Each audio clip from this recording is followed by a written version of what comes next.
இந்நிகழ்ச்சி ஸ்ரீராமனின் அருளமுதமாக வழங்கப்படுகிறது.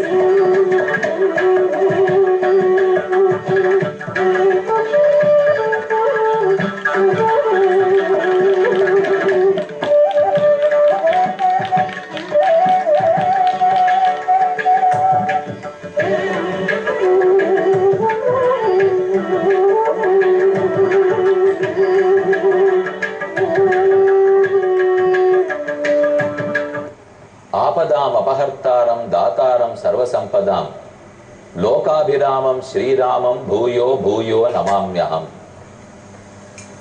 அனைத்து சம்பத்துகளையும் நல்கி ஆபத்துக்களையெல்லாம் போக்குபவன் ஸ்ரீராமன்.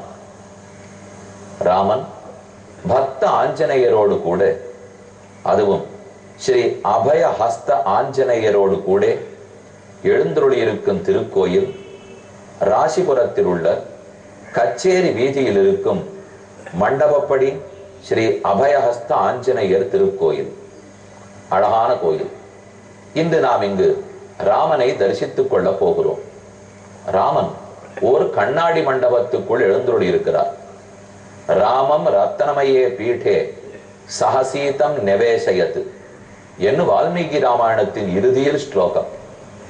ராமன் இருப்பது ஹைமே மகாமண்டபே மத்தியே புஷ்பகம் ஆசனே மணிமயே வீராசனே ஸ்வஸ்திதம் அக்ரே வாசயதி பிரபஞ்சன சுதே தத்துவம் முனிப்ய பரம் வியாக்கியாந்தம் பரதாதிபி பரிவிருத்தம் ராமம் பஜேஷ்யாமளம் என்று ராமாயணத்தின் பாராயணத்தின் போது தியான ஸ்லோகம். ராமனை வணங்குவோம். அருகே லக்ஷ்மணன், பரதன், சத்ருகனன், மாருதி ஆகியவர்கள் புடைசூழ எழுந்துள்ளி இருக்கும் ராமன். ராமனை நம் நெஞ்சில் பிரதிபலிக்க வேண்டும். அவ்வப்போது மாருதி தன்னுடைய நெஞ்சை பிளந்து ராமனையும் சீதையும் காட்டும் திருக்கோலத்தை சேவித்திருக்கிறோம். அதே போல நம் உள்ளத்தில் இருக்க வேண்டாமா? ஒரு ராமனை சேவித்தால் நம் உள்ளம் நிறையுமோ?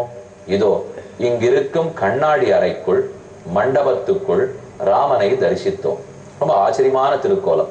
ஒரு கோணத்தில் கண்டோமானால் நூற்றுக்கணக்கான ராமர்கள், மற்றொரு கோணத்தில் கண்டால் ராமனை போலவே மற்றொரு நூற்றுக்கணக்கான ராமர்கள். இதை போல் எங்கு சுத்தினாலும் ராமன்.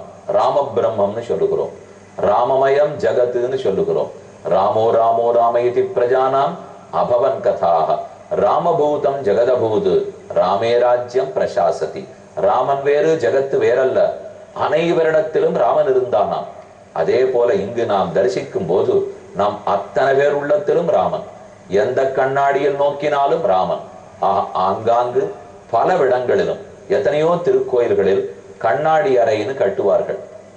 அங்கு நின்று நாம் தரிசித்தால் நாற்புறத்திலும், எப்படி வாசல் புறம் ஒன்று, அங்கு கண்ணாடி இருக்காது.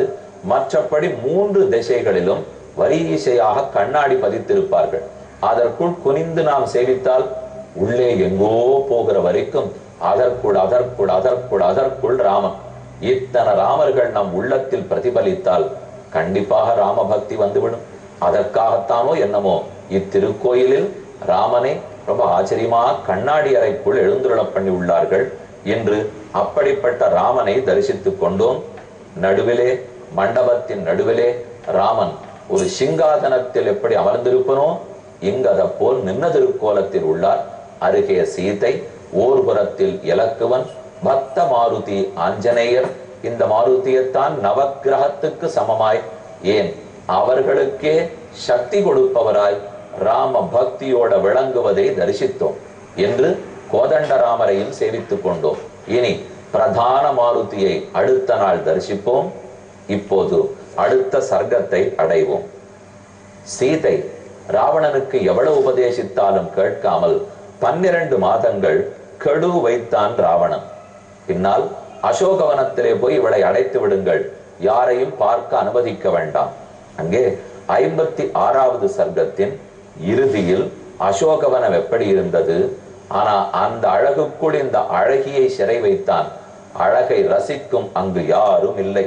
தத்ரைனாம் தர்ஜனை கோரைகி புனசாந்த்வைச்ச மைதிலின் ஆணையத்துவம் வசம் சர்வா வன்யாம் கஜவதூமிவ. எப்படி நம் வசத்துக்கு வராத ஒரு மிருகத்தை அல்லது பெண் யானையை எப்படியோ பயப்படுத்தி வசத்துக்கு கொண்டு வருவார்களோ, ஏ பெண்களே, ராட்சசிகளே, அதை போல் சொன்ன பேச்சு கேட்காத இந்த சீதையை பேசி நம்முடைய வசத்துக்கு கொண்டு வாருங்கள்.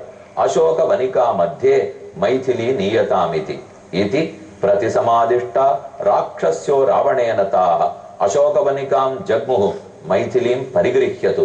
உடனே சீதையினுடைய கையை பிடித்து இழுத்து கொண்டு அசோகவனத்துக்குள் ராட்சசிகள் போனார்கள்.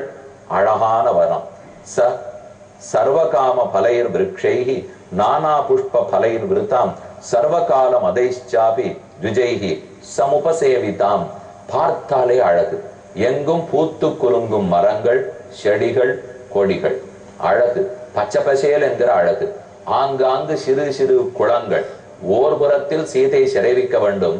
ஆனால் தான் ஆசைப்பட்ட பெண்ணானபடியால் அவள் வருத்தமும் படக்கூடாது, ஆனந்தமும் பட வேண்டும் என்று அந்த காமுகனுக்கு எண்ணம் போலும். சாது சோக பரீதாங்கி மைதிலி ஜனகாத்மஜா ராட்சசி வசம் ஆபன்னா வியாக்ரீணாம் ஹரிணியதா. சுற்றி புலிகள் இருக்க நடுவிலே பெண் மான் ஆப்பட்டால் எப்படி தவிக்குமோ அதை போல் சீதை இந்த ராட்சசி கணத்தின் நடுவிலே அகப்பட்டாள். ந விந்ததே தத்ரது சர்ம மைதிலி விரூப நேத்ராபிரதீவ தர்ஜிதா பதிம் ஸ்மரந்தி தயிதஞ்ச தேவரம் விஜேதனா பூத் பயசோக பீடிதா. பயத்தாலும் சோகத்தாலும் பீடிக்கப்பட்டாள் சீதை. ராமன் போனானே, என்ன ஆனானோ? அந்த குரல் ராமனுடையதா அல்லது மாரீசனுடையதா? சரி, அவன் பின்னே இலக்குவனை அனுப்பி வைத்தோனே, என்ன ஆனானோ? இவன் போய் சந்தித்தானா இல்லையா? அவர்கள் இருவருடைய நிலையே புரியவில்லை. அடுத்து தன்னை ராவணன் தூக்கி கொண்டு போனான். ஒருவேளை இந்த செய்தியை தெரிந்து கொள்ளவே அவர்கள் இருவரும் இல்லாமல் போனால் அப்ப நம்மை விடுவிப்பதற்கு ஆளே வரப்போவதில்லை. அப்படி ஒருவேளை ராமலட்சுமணர்கள் இருந்து வந்து தேடி தான் இல்லை, காணாமல் போனோம், யாரோ தூக்கி போனார்கள் என்கிற செய்தி தெரிந்தாலும் இன்னார் என்று தெரிகிறவரை ராமனால் வந்து காப்பதற்கு முடியாது. அப்படியே ராவணன் என்று தெரிந்து போனாலும் இவன் ஆகாய மார்க்கத்தில் நோய் என்னை தூக்கி வந்தான், அப்படியா ராமனால் பறந்து வர முடியும்? ராமன் வீரன், தார்மிகன், எப்படியாவது வருவான். அந்த நம்பிக்கை நமக்கு உள்ளது. ஆனால் நம்மை பிரிந்து அவனும் அவனை பிரிந்து நாமும் தவிக்க போகிறோமே, இந்த தவிப்பு ஏன்? இந்த சோகம் ஏன்? என்ன நடக்குமோ என்றுதான் சீதை பயந்தாள். பிறந்த குலமோ ஜனக குலம், புக்க குலமோ தசரத இக்ஷ்வாக்கு குலம். இருப்பினும் ஓர் பெண் தன் கணவனை பிறந்தபடியால் பிரிந்தபடியால் அவனுக்கு என்ன நடந்ததோ தம் ஆர் ரட்சிப்பார்களோ என்பதால் பயப்பட்டாள். பதிம் ஸ்மரந்தி, பதியான ராமனை நினைத்து துன்பப்பட்டாள். அசோகவனத்தில் சீதையின் நிலை இதுவாயிருக்க இதே போல் காட்சி மாறுகிறது. ராமன் மாயமான் பின்னே சென்றான். லக்ஷ்மணன் அவனை பின்தொடர்ந்து போனான். போனவன் சந்தித்தானா? ராமன் நிலை என்ன என்பது 57வது சர்க்கத்தில் உள்ளது. ராட்சசம் மிருகரூபேண சரந்தம் காமரூபிணம் நிகத்திய ராமோ மாரீச்சம் தூர்ணம் பதி நெவர்த்தத. மாரீச்சன் பின்னே போனான். இறுதியில் ஓ இவன் மாயமான் அறிந்து ஓங்கி அம்பெய்தான். மாயமான் மரித்து கீழே விழுந்தான். விழும்போதுதான் ஹா சீதே, ஹா லக்ஷ்மணா என்று ராமனின் குரலில் அழுதுவிட்டு ஓய்ந்தான். அப்பதான் புரிஞ்சது ராமனுக்கு, இது ஏதோ பெரிய சதி திட்டத்தின் ஒரு பகுதி. நம்மை வெகு தூரத்துக்கு அப்பால் அழைத்து வந்தார்கள். நல்ல வேளை இலக்குவனை காவலுக்கு வைத்து விட்டுத்தான் வந்திருக்கிறோம், யாராலும் சீதை கொண்டு நடக்காது என்று ஓர் நிமிடம் நினைத்தான். கிடுகிடுவென்று திரும்ப ஆசிரமத்தை நோக்கி புறப்படுகிறான். தஸ்ய சந்த்வரமானஸ்ய திரட்டு காமஸ்ய மைதிலின், உடனே சீதையை போய் பார்க்க வேண்டும், நடந்த உண்மை கூற வேண்டும் என்று வருகிறார். வரும்போது நரி ஊளையிட்டது. ஆகாசத்தில் பறவர்கள் எல்லாம் மாற்றி வட்டமிட்டன. எங்கோ ஏதோ அபசகுனங்கள் தோன்றின. ஏன் இப்படி தோன்றுகிறது? ராமனுடைய இடக்கண் துடித்தது. ஆண்களுக்கு இடதுபுறம் துடித்தாலோ, அதே போல பெண்களுக்கு வலதுபுறம் துடித்தாலோ, இந்த ரெண்டும் அபசகுனம், நல்லது நடப்பதற்கு அடையாளம் இல்லை. ஆகவே ராமன் பயந்தான். அசுபம் பதம் அந்நேகம் கோமாயுர் வாசத்தே யதா ஸ்வஸ்தி ஸ்யாதபி வைதேஹ்யா ராட்சசே பக்ஷணம் வினா. சீதைக்கு ஒண்ணுமாகாது இருந்திருக்கணுமே. இப்ப பார்த்ததுல இருந்தே இது அரக்கர்களின் விளையாட்டு என்பது தெரிகிறது. விகிருஷ்டம் மிருகரூபேண லக்ஷ்மண ஸ்ருணுயாத்யதி. ஒருவேளை இவன் போட்ட சத்தம், என் குரலில் இந்த அரக்கன் பேசினானே, இந்த சத்தம் லக்ஷ்மணனுக்கு கேட்டு எனக்கு என்ன ஆபத்து வந்து விட்டதோன்னு அவன் பின்னே வந்து விட்டால் அப்ப சீதையை தனியே விட்டிருந்தால், அப்போது யாரேனும் சீதை ஏதானும் செய்து விட்டால், சசௌமித்ரேஸ்வரம் ஸ்ருத்வா தாம் சகித்வா மைதிலியும் தயைவ பிரகித க்ஷிப்ரம் மத் சகாசம் இகைஷ்யதி. என் அருகில் லக்ஷ்மணன் வராமல் இருக்க வேண்டுமே, அவன் சீதையோடே இருக்க வேண்டுமே. இது என்ன சதியோ? காஞ்சனச்சமிருகோ பூத்வா வபனீய ஆசிரமாத்துமாம். ஆசிரமத்திலிருந்து என்ன வெகு தூரத்துக்கு அப்பால் பொன் மானை காட்டி தூக்கி வந்து விட்டார்கள். நான் லக்ஷ்மணன் வார்த்தையை கேட்டிருக்க வேண்டும். அவன் உண்மை கூறினான். அதை மறுத்து மான் பின்னே வந்தேனே.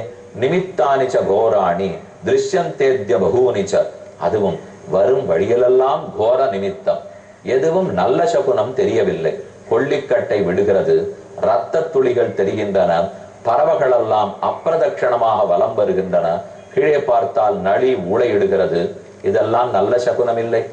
எதது நல்ல சகுனம்? கருட பட்சி பறந்தாலோ, வலமாக, அதாவது பிரதட்சணம்னு சொல்லுகிறோமே, பிரதட்சணமாக பறவைகள் எல்லாம் திரிந்தாலோ, அதே போல் நல்ல ஒரு யானையின் பிளிரலோ சிங்கத்தின் கர்ஜனையோ இதெல்லாம் கேட்டாலோ இது தனி சுப சகுனம், நல்ல சகுனம். ஆனால் அது அத்தனையும் இல்லையே. இப்ப மாற்றி என்றோ தெரிகிறது. என்ன நடக்குமோ? இத்தேவம் சிந்தையன் ராமஹ ஸ்ருத்வா கோமாயு நிஸ்வரம் ததோ லக்ஷ்மணமாயாந்தம் ததர்ஷ விகத பிரபம் ததோ விதூரே ராமேண சமீயாய ச லக்ஷ்மணா. தொலை தூரத்துக்கு அப்பால் லக்ஷ்மணன் வருவது தெரிந்தது. முதலிலே யாருன்னு சரியாக புரியவில்லை. கிட்டக்க வர வர லக்ஷ்மணன் வருகிறான்.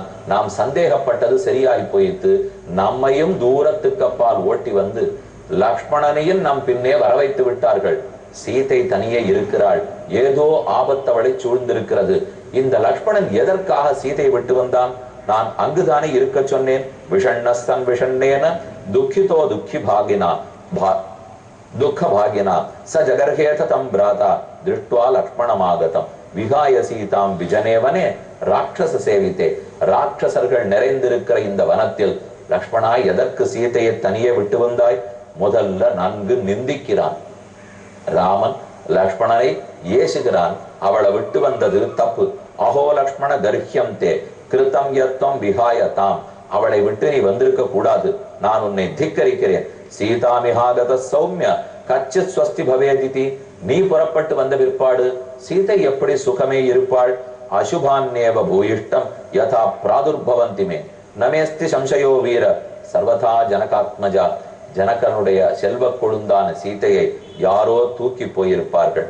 வினஷ்டா பக்ஷிதாவாபி ராட்சசைர் வனச்சார்பிகி.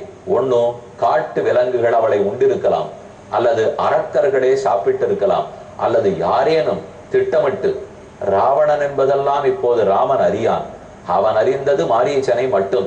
மாரீச்சனை ஏற்கனவே நம்மிடத்தில் குற்றம் புரிந்தவன். விஸ்வாமித்திர யாகத்தின் போது தடுக்க வந்தவன். அப்போதே அவனை ஓட்டி விட்டோம், இப்போது அழித்தோம். ஒருவேளை அவனோட கூட இருக்கிறவர்கள். நாம் 14,000 அரக்கர்களை அழித்தோமே, அதனால் கோபமுற்றவர்கள் இப்படி திட்டமிட்டு இருக்கலாம். இதற்குத்தானே லக்ஷ்மணா வராதேன்னு கூறினேன். சொன்ன பேச்ச மீறி நீ வரலாமா? இலக்குவன் நினைக்கிறார், நான் என்ன பேச்சு கேட்டேன்னு தெரியாது ராமா. ஆனா ராமனின் நினைவு, நீ கேட்ட பேச்சு முக்கியம் அல்ல, என் பேச்சு முக்கியம்.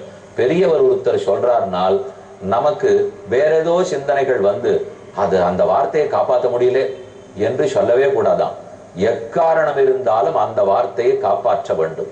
அவர்கள் ஒன்று பிடித்து சொல்லியிருக்கார்கள்னால், அப்படியே வேற பேட்டின் அப்படின்னு ஆங்கிலத்துல சொல்றமே, லிட்டரலின்னு சொல்றமே, அத போல மறு பேச்சுக்கே இடமில்லாமல் காப்பாற்ற வேணும். ஆனா இலக்குவன் சுடுசொல் தாங்காமல் புறப்பட்டு வந்து விட்டான். இப்போது ராமன் பக்கத்திலிருந்து வசவு. ஏற்கனவே சீதை வைத்தாள், இப்போது ராமனும் வைகிறான்.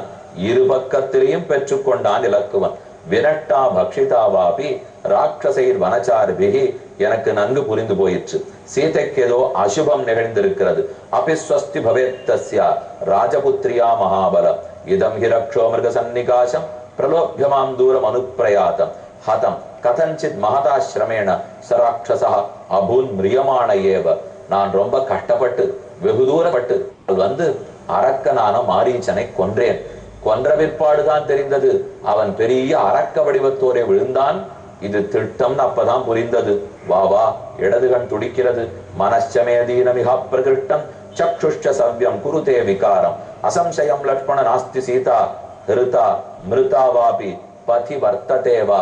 ஒன்னும் சீதை இறந்து போயிருப்பாள், அல்லது அவளை யாரேனும் தூக்கி போயிருப்பார்கள், சீக்கிரம் வா பார்ப்போம். போகிறான், நாமும் கூட செல்வோம். ஓர் அறிவிப்பு.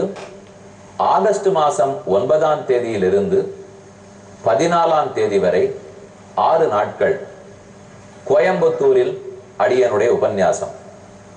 ஆர்எஸ்புரத்தில் உள்ள பாரதிய வித்யா பவனில் மாலை 6:30 மணிக்கு மகாபாரதத்திலும் ஸ்ரீ ராமாயணத்திலும் சொல்லப்பட்ட ராஜ தர்மம், ராஜநீதி, இதுவே தலைப்பு.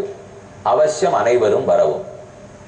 அப்போதே 10ஆம் தேதியிலிருந்து 14ஆம் தேதி வரை காலை 6:45 மணிக்கு அதே பாரதிய வித்யா பவன் வளாகத்தில் ஸ்ரீ வேதாந்த தேசிகன் அருளிச் செய்த அஞ்சலி வைபவம். அது 5 நாட்கள். பக்தர்கள் அனைத்திலும் கலந்து கொண்டு சிறப்பிக்க வேண்டுகிறேன். இந்நிகழ்ச்சி ஸ்ரீராமனின் அருளமுதமாக வழங்கப்பட்டது.